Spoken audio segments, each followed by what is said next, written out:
Duydum ben ovadan bir acayip güzellik. Sevmek başarsam da men sevilmek neme bilmedim.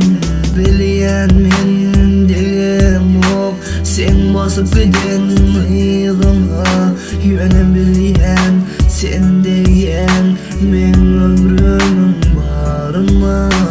Bilyen men sen asla ardımda kıymet del. Sen ovadan bir göv asman, amen olsa bir kara yer. Şonu bilsemem seni söymem, ezizim yaşap bilem ok.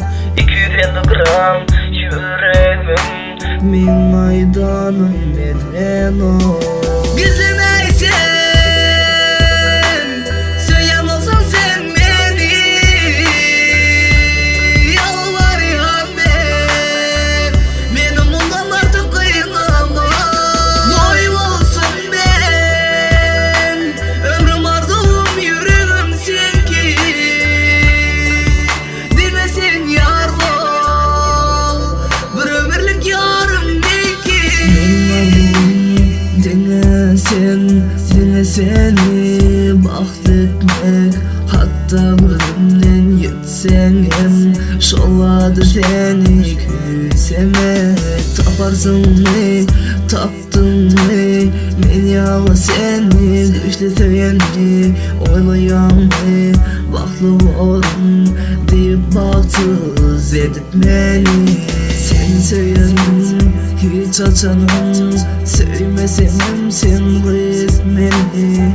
Kara toprağa karalsamam, öpemeden durmuşum bağlasamam.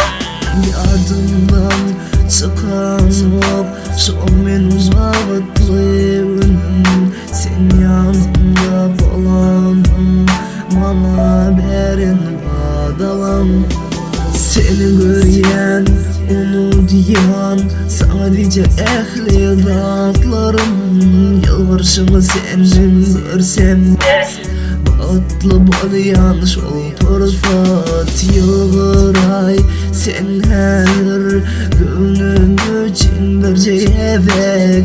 Dünya kim mıyırlarken yönem adine sen gerek. Ben vaktim dene sen diyenimin yadına mı?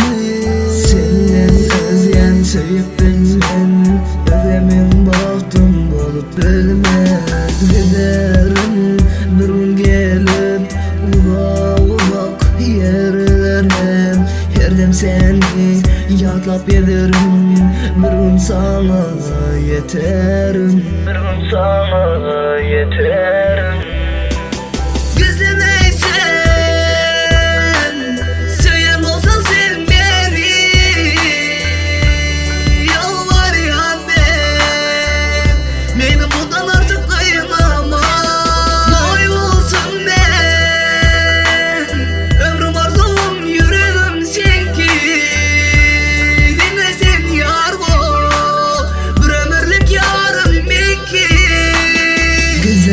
Sen söyleyen olsan yarım beni. Yalvarıyan benim onun ortak kıyınama. Doy olsun ben, ömrüm arzum yüreğim sen ki.